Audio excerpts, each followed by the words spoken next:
Good morning, friends and enemies. We are continuing down the quarterback tiers list for fantasy football. We've already done running backs. We've already done wide receivers for the 2025 season. If you've missed that, we will link those videos in the notes down below. As superflex is becoming more and more popular, these videos should be more and more important for you. All right. So quarterbacks today, tight ends on Thursday. That'll wrap it up, and then we'll get into a lot more content throughout the summer. So make sure that you are subscribed to the channel. Let's start with the very top tier. These are the guys that if you're in a one quarterback league, you are overpaying for overproduction. These are the guys that if you're in a super flex league, they will be likely the top players off the board. We've got three of them. We've got Josh Allen, we've got Lamar Jackson, we've got Jaden Daniels. Now, Josh Allen has just done it year in and year out. He gets in on the goal line. He gets in from deep. He gets in from distance.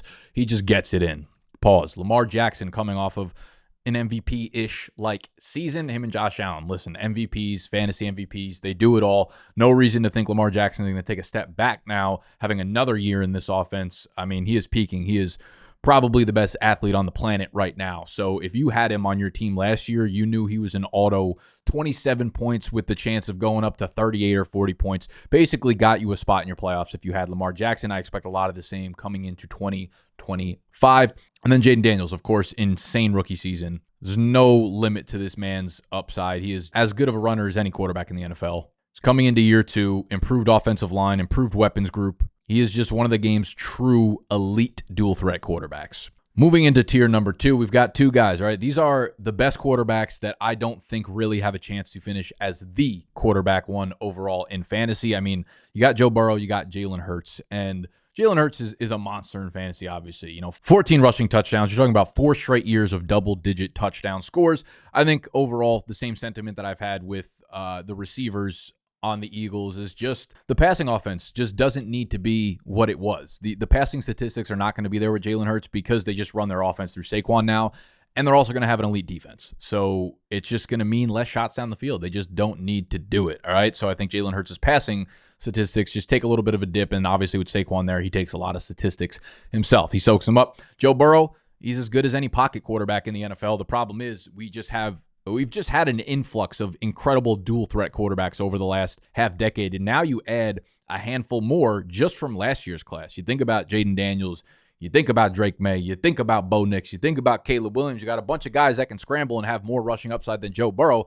I mean, last year was as good of a year as you can have for a pocket quarterback, and he still couldn't finish as the quarterback one. I mean, the guy went for almost 5,000 yards, 43 passing touchdowns, and Lamar still beat him out by almost 2 points per game in fantasy. So with Burrow, I mean, it's still going to be a bad defense there in Cincinnati. I think he throws the ball a ton, and I wouldn't be surprised if he put up similar statistics. I just think with the amount of dual threat quarterbacks in the league right now, it's going to be hard for him to top all of them as long as one of them has like that upside, hit their peak, their ceiling type of season. So Burrow, listen, he is in the best quarterback options that just aren't in tier one. When we get to tier three, I'm looking at the rest of the league, and I'm looking at the rest of the outlook for fantasy quarterbacks. And you have those first 5 dudes. You've got Jaden and Lamar, Josh Allen, Hurts, and Joe Burrow. And I'm thinking to myself, like, do I really feel great about anybody else here that is my quarterback one that I'm expecting QB1 numbers on a consistent basis in fantasy football? And there are dudes that I think have really nice floors,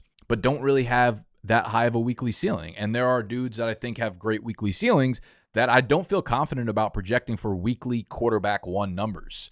So this next tier is going to feel weird to people, and it felt weird to me thinking about it. But there are two dudes in this next tier, and this next tier, these are dudes that I have confidence in and fully expect top 12 weekly numbers from them. So week in and week out. Not someone that has a high ceiling or a high floor or whatever. I just think they're going to give you top 12 numbers, and you can feel really good about that. It is Bo Nix and it is Baker Mayfield. It took Bo Nix a minute to grasp Sean Payton's offense, but once he did, he was a true fantasy stud. From weeks 8 through the rest of the season, which is when I think he really understood the scheme that he was playing in, week 8 through the rest of the season, he was the quarterback 5 in fantasy football. The 4 quarterbacks that outplayed him, Lamar Jackson, Josh Allen, Joe Burrow, and Jalen Hurts. Another true dual threat quarterback that got better and better and better with the more experience that he got. because of his rushing ability, he's going to put you up 35 point per game weeks and also have a really high floor. And listen, I know that their defense is going to be really, really good in the same argument I just made for or against Jalen Hurts. He doesn't have a Saquon Barkley. Like, they drafted RJ Harvey. RJ Harvey is more of like in my opinion, a pass-catching weapon for them. He's a 205-pound back who's not going to take 20 carries a game. I think this entire offense runs through Bo Nix. I think this entire offense is around short passing game, get the ball in good playmakers' hands, and let them make plays. Evan Ingram, Pat Bryant, RJ Harvey, Cortland Sutton has a nice little underrated receiving group here. I am super duper in on Bo Nix. Same thing with Baker Mayfield. Hard not to like him. I mean, he's just gotten better. The dude is actually aging like wine. He's gotten pretty much better every year as a professional. The Bucs are going to return all 5 starters. They drafted Emeka Egbuka in the first round. You got Chris Godwin coming back from injury, and then you get to play the NFC South 6 times: the Saints, the Panthers, and the Falcons. So Baker, I mean, no reason to think that he won't duplicate what he did last year. So up to this point, we've got 7 quarterbacks, and then you've got this fat tier of dudes that I will be fine with as my starter. If they're my QB1, cool. I'm sure they're going to be fine. If they're my QB1 in a 1-quarterback league, I think you might be looking at other options to stream. You might have 2 guys in this tier rather than expecting top 10, top 12 numbers on a weekly basis. This is a big tier, though. It's 8 players. It's Brock Purdy. It's Drake May. It's Trevor Lawrence. It's Mahomes, Jordan Love, Jared Goff, Dak Prescott, and Caleb Williams. And we can start with Mahomes. I think most people, I don't know, he feels like a very polarizing fantasy player because his actual NFL impact has not matched his fantasy impact over the last 2 years. He's finished on like a points per game basis, right around that like QB 11, 12, 13 mark in each of the last 2 years. So you are talking about like, this is what this is, a fringe QB1, high-end quarterback 2. And last year was supposed to be like the bounce back year for him, but then Rashee Rice got hurt. Travis Kelce is now faded away. Marquise Brown was a complete dud of a signing. They did re-sign him, so we'll see if he actually makes an impact this year. Xavier Worthy had a nice little ball-out second half of the year, but I still think he's kind of more of a scheme-dependent guy than someone that we can depend on week in and week out for Mahomes. We'll just kind of have to see, but like realistically, he hasn't been that good in fantasy over the last 2 years, so do I depend on him week in and week out to be a top 10 guy? Absolutely not. If you had him last year, then there's no chance that you feel that way about him. That being said, he's Mahomes, so like I'm not going to fade him too far because if Rashee Rice comes back very healthy, Xavier Worthy continues to be good, Marquise now with a full healthy year, hopefully, and offseason and not getting hurt in week 1, maybe this is a little bit better of a passing offense. They got Jalen Royals coming in, so we'll see. Caleb Williams, I mean, he didn't do much last year that makes me confident in like what he is as an NFL quarterback. Not that I think he's going to be a bust, but like there was a lot of shit that just didn't click last year. That being said, you bring in Joe Tooney, Drew Dahlman, Jonah Jackson on the offensive line. You draft Colson Loveland 10 overall. You draft Luther Burden 38 overall. You bring in Ben Johnson as the OC. And there's no reason to think that Caleb Williams will not start to come into his own as the guy that we projected as, you know, an all-time, a generational type of prospect. And really, it's, you know, we can't forget how good of a rushing quarterback he was in college as well. Double-digit rushing touchdown guy. I think we'll see a little bit more of that in his game too. So we need to see him put it together before we're confident he's in, you know, the tier up. But like, wouldn't be surprised at all if he ends up in that tier next year or even, you know, the tier 2 based on what we see in this first year. But I think it's, you know, there's a lot of new weapons. There's a lot of moving parts here. I think we got to see it come together before we're confident starting him week in and week out. We got Jared Goff in here. He was, you know, kind of like a revelation in fantasy last year. He is a very, very high floor pocket passer in a great offense. I will say the 2 concerns I have is obviously one, Ben Johnson leaving.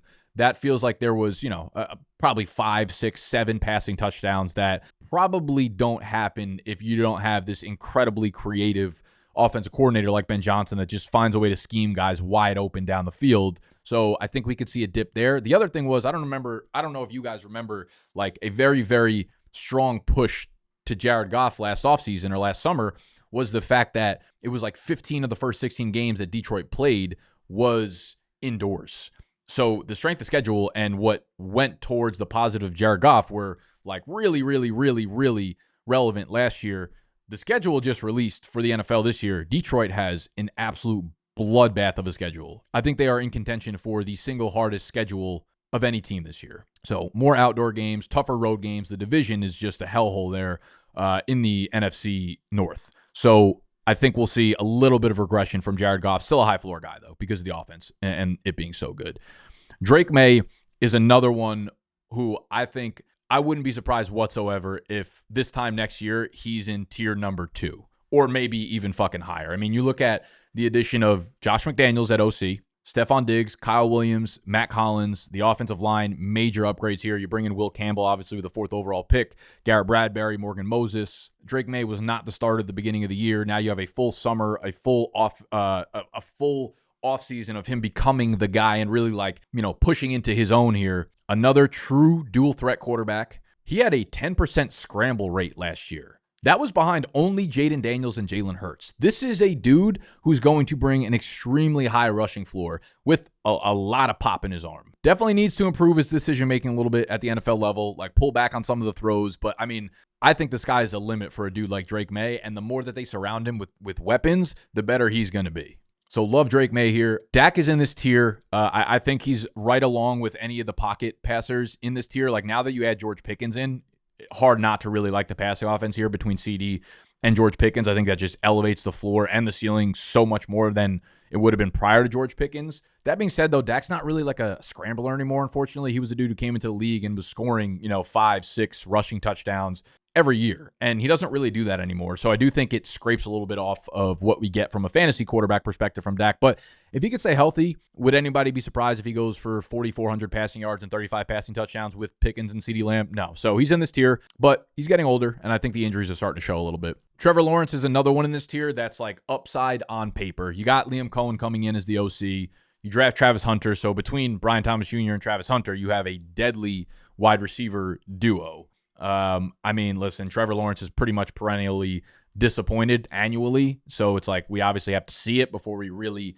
want it. And I think there's a really strong case that you could put him in the tier below this. I don't know how comfortable I'd feel drafting Trevor Lawrence and him being my quarterback one. So maybe based on that, he is in the tier below this, but I do think there's a lot of upside for Trevor Lawrence this year. Next up, we got Brock Purdy. Kind of hard to be over the moon about the Niners offensive outlook, based on the nosedive that they had last year. You do have the departure of Deebo Samuel. You do have health concerns with just C-Mac in general now, and Brandon Ayuk coming back from the ACL, which was a Week 7 injury. But I still have faith in Kyle Shanahan and just being able to run the offense, and Brock Purdy is a runner of the football. I think Ricky Pearsall will take a really big step up in year 2. So I think the weapons group will be really, really good still.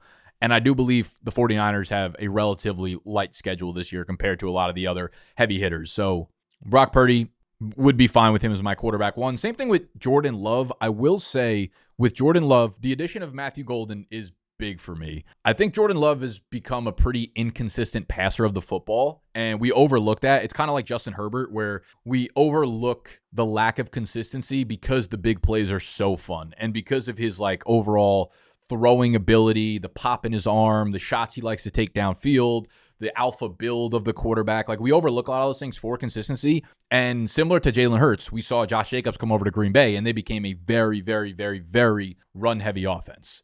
Christian Watson is likely out for a large chunk of the 2025 season.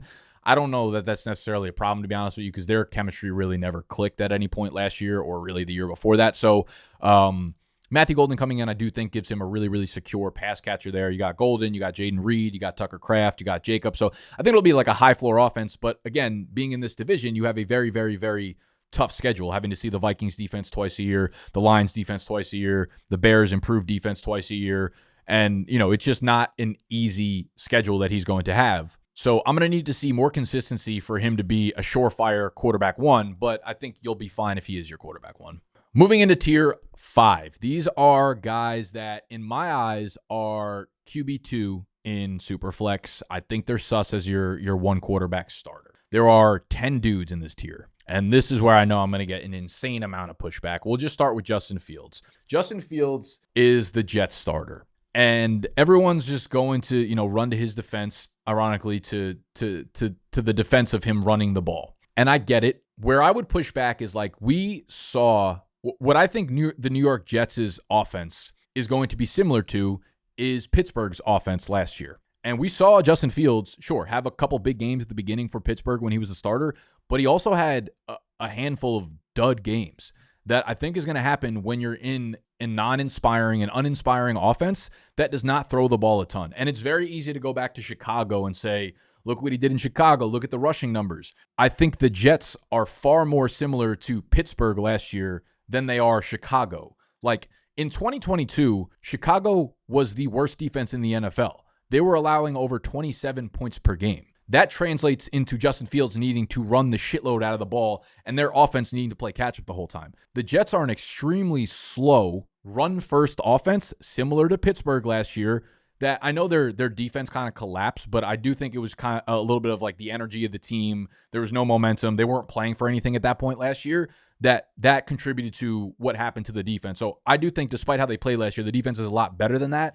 And they're closer to maybe not Pittsburgh because they're like an elite defense, but they're closer to like the top 10 part of defenses than they are the bottom 12, the bottom 10, the bottom 5 like they were last year. So with Fields, in games where the Jets allow 16 points, Fields might attempt 16, 18 passes and not run the ball that often. So I think where people like to talk about the ceiling, I think you're going to have a ton of dud games from Justin Fields, and I'm not comfortable with him as my quarterback 1 in fantasy. We've got Tua as well. You know, I've talked about Tua in the wide receiver version of this. He's fine statistically, but again, teams have just figured out this McDaniel offense. They just play cover 2 at an insane rate, and they do not allow you to take the top off of the defense whatsoever. He just can't throw the ball deep anymore, and you can, you know, stack games where you're accumulating dump offs to Achane and Jonnu Smith. But like with Tua, you got the cover 2 concerns, you got the concussion concerns, you've got the fact that he can't play in cold weather and he kind of just fumbles away in December and January against good teams. So I just think I'm like, he's a quarterback 2 for me. He's not someone I want in my starting lineup. I'll say the same thing with Stafford. Like, you're replacing Cooper Kupp with Devontae Adams, and I actually think that's kind of a magical upgrade at this point in their respective careers. So barring health, I think Stafford is kind of an underrated quarterback 2, but I definitely don't think I'm like all in on him being a quarterback 1, especially with the defense being really improved. Kyler Murray's another guy in here that I'm assuming I'll get some pushback on. The idea of things getting better for Kyler feels more realistic than what they were. Like Kyler last year, if you own Kyler, like it's the same exact situation this year as it was last year for Kyler, and there's just something that feels off about that passing game, and I don't know what changes. There's just something that was not clicking, and Kyler just feels like he struggles, man. When he gets in the red zone, he struggles. When things get tight, he struggles. Like, sure, he makes good plays, and he's got, again, a live arm. I just don't know that that really translates to fantasy consistency in what this offense currently is. So I feel weird about him being my quarterback 1, but I feel great about him being my quarterback 2. And I think I'd say the same thing with these next 2 guys, Justin Herbert and CJ Stroud. For Stroud, I think the obvious downgrades here are the offensive line. Like, you get Bobby Slowick out, which I think is great, and I think their passing offense will be a little bit more smooth. The offensive line, though, you get rid of Laramie Tunsil, which I will say on record for the long term, I think was the right move. He clearly was not a guy that they felt comfortable building around despite his talent. Like, locker room guy, they needed to reset there. And I think that was a good move for them in the long term, but their offensive line play right now is going to be pretty bad. So with Stroud, I think he'll have more passing attempts, and I think it'll be a little bit more efficient. I love the additions of Christian Kirk, Jaden Higgins, and Jalen Noel. So you have real weapons there on offense. Like, credit to them for really turning around the receiver group right away. But I do think if you don't have a sour taste in your mouth from the way the Texans kind of operated last year, I think you're a little bit crazy. Herbert, I'm excited to see what happens in year 2 of this offense for sure. But I do say, like, you draft Amari Hampton first round, you bring in Najee Harris. Like, there's a clear fucking identity to this team. And I just don't see a world where Herbert might be really efficient, but like the passing volume is just not going to be there for him. Geno Smith, he moves to Vegas. I think the way that this offense is set up between Ashton Genty, Brock Bowers, Jacoby Myers, I really like Jack Besh. Like, I do think the additions of these guys does set this up to be an offense that kind of plays above expectations. One of my big concerns, however, is the division that they're playing in and how slow-paced those games will be. And again, this is 6 of their 17 games. Denver, elite defense. The Chargers, good defense with a very, very run-heavy philosophy. And then KC, good defense as well. And last year, they were a low-scoring, defense with a team that didn't really take a lot of Hail Mary shots. So you have like 6 likely very slow-paced games in that division. So that is a concern for me, especially when you have Genty, and he's probably going to get 300 to 350 touches. I've got Bryce Young in this tier. Again, like solid quarterback too, I think, based off of how he finished last year. You add in a top 10 receiver like Tet McMillan, and I think you got something going there. You got a good offensive line. Bryce showed some real balls in the run game as well. So he's got fantasy upside and a little bit of floor play there. We'll see if he could develop even more into year 3, but definitely not comfortable with him as my QB1 right now. Anthony Richardson, the weekly upside remains. Impossible to say with confidence, though, that Anthony Richardson starts, more games than Daniel Jones this year. He could lose that competition in the summer. I think both of them will for sure make starts throughout the year because they'll both play poorly enough at some point during the regular season to get benched for the other one. I think they clearly want Richardson to be the starter because they use top 4 draft capital on him, but bringing in Daniel Jones is a very, very, very clear sign that they don't actually trust him right now. So Richardson, he's a risky play. You like him better in one quarterback leagues because if he doesn't pan out, you can just grab someone from the wire. So you can't really depend on him as your quarterback 1. He's a really good quarterback 2 in superflex if you end up drafting a quarterback 3 as well that can fill in and is a starter for him. Last guy in this tier, we got Michael Penix. I mean, we're working off a very, very limited sample size from last year against 3 of the worst defenses, like the 3 games he started: Carolina, the New York Giants, and Washington. But live arm and the weapons group gives me enough confidence that you can gamble on him as your quarterback too. As a Falcons fan, I think there were things I was excited about. I think there were things I was definitely still concerned about with Michael Penix. So hard to say with such a limited sample size, but I'm not like overly confident that we're about to get a 4,200 passing yard season with 30 passing touchdowns or anything like that. I just want to see steady improvement. But I think the weapons around him in the offensive line does project itself to give him a relatively high floor. And you're getting 17 games of him as the starter, which is always a plus in Superflex. Moving on to the last tier that we're actually going to talk about, this is like the placeholder quarterback 2. It's like if you have him as your quarterback 2, cool. Like you can expect, 14, 15, maybe 16 fantasy points from him. Every once in a while, he'll probably hit you with that 22, 23 piece. But there is some real risk involved. And this is Cam Ward, number 1 overall pick this year. Just the offense that he's in, it's like this could implode, obviously. Sam Darnold going to Seattle. I mean, he's not in Minnesota's offense anymore. He does not have those weapons anymore. The offensive line is not the same as it was. The offensive coordinator and the scheme is just not the same. So I have major concerns about Sam Darnold. You got Joe Flacco, who, listen, if you told me he was playing 17 games this year, he would be in the tier above this for sure. But I don't have confidence that he's playing 17 games. So if you're drafting him in a Superflex league as your quarterback 2, it is a risky proposition. And then you got J.J. McCarthy, where I think you can make the case that he could be in tier 5 because the floor is just so high in a Minnesota offense with Jefferson, Addison, Hawkinson, Aaron Jones. Plus, you talk about adding a first-round offensive lineman, too, and already you get Christian Darrisaw back. You have 2 really good tackles. You bring in Will Fries and Ryan Kelly. Like, there are no holes on this offense, but we do question whether or not J.J. McCarthy is going to be productive at the NFL level.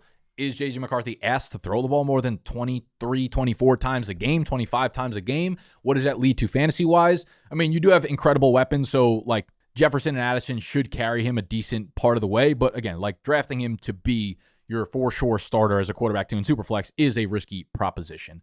And then you guys can just see the guys in tier 7 down below. We got Rodgers, Russell Wilson, Tyler Shuck, Jackson Dart, and Daniel Jones down there, all right? So go yell at me. Tell me how bad my rankings are in the comments. Those are my favorite things to look at during fantasy football. With the running backs, with the wide receivers, there's not a single player that I rank anywhere that isn't too low according to every single person. Everyone should be in tier 1 and tier 2. That's just how it goes. That's just how these videos go. Tight ends next Thursday. Subscribe to the channel if you're new. If you missed running backs or wide receivers that went out last week, we'll put them right here. Go watch those, and I'll see you when I see you. Smoochies.